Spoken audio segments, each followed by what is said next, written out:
कई बच्चे पढ़ाई के लिए घर से बाहर जाते हैं, वे या तो अकेले रहते हैं या किसी दोस्त के साथ। चूँकि पढ़ाई कर रहे होते हैं इसलिए खर्च के लिए माता पिता ही उन्हें पैसे देते हैं।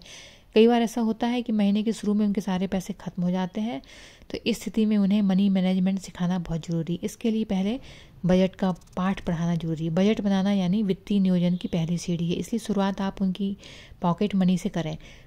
फिर उन्हें बचत और खर्च का सही तालमेल बनाने के लिए 50-30-20 नियम अपनाने के लिए कह सकते हैं। इसके अनुसार इनकम को 3 हिस्सों में बांटना होगा। इसमें 50% को अनिवार्य आवश्यकताओं पर, 30% को इच्छाओं पर, शेष 20% को बचत और इन्वेस्टमेंट के लिए उपयोग किया जाएगा।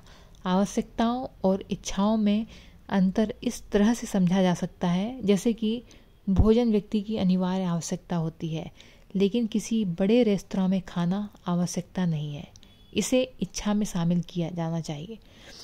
ना कहना सिखाएं। बच्चे कई बार दोस्त के साथ मार्केट या रेस्तरां जाते हैं। इस स्थिति में दोस्त कुछ खरीद रहा होता है तो उसे भी खरीदने का मन बना लेते हैं, या दोस्त कहता है कि खरीद लो, ये तुम पर अच्छी लगेगी, तो ऐसे मना नहीं कर पाते और उस सामान को वो खरीद ही लेते हैं। तो ये बजट पर काफ़ी असर डालता है। इस समस्या से बचने के लिए उन्हें सिखाएं कि एक तय बजट लेकर ही मार्केट या रेस्तरां में जाएं। इससे आवश्यकता से अधिक खर्च होने की संभावना कम हो जाएगी।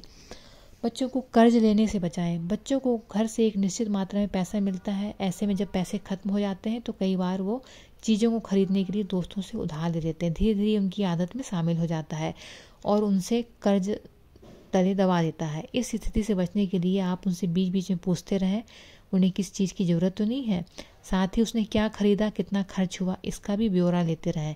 ऐसा करने से आपको उसके खर्च की जानकारी मिलती रहेगी। बच्चों को तुलना करना समझाएं। बच्चों को मोल भाव करना सिखाएं। इसे जानकारी दें कि किसी वस्तु को अगर ऑनलाइन खरीद रहे हैं तो पसंद आने के तुरंत बाद उसे जैसे पसंद आती है तुरंत ना खरीदें। पहले उसे अलग अलग प्लेटफॉर्म पर चेक कर लें। अगर ऑफलाइन ले रहे हैं तो 2-3 दुकानों पर जाकर बात पता करें।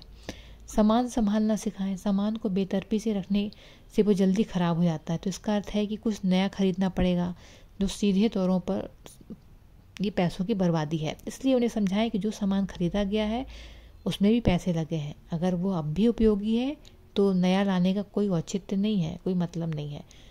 बचत का सुझाव दें। ऐसा भी हो सकता है कि उन्हें कोई ड्रेस पसंद आ जाए, वो खरीद कर ले आए। इस स्थिति में उनसे बाकी के खर्चों में कटौती करने के लिए कहें। यदि पसंद की गई वस्तु ऐसी है जिसे बाद में भी खरीदा जा सकता है तो उसके लिए पहले बचत करने का सुझाव दें। तो किशोरों को समझाएं।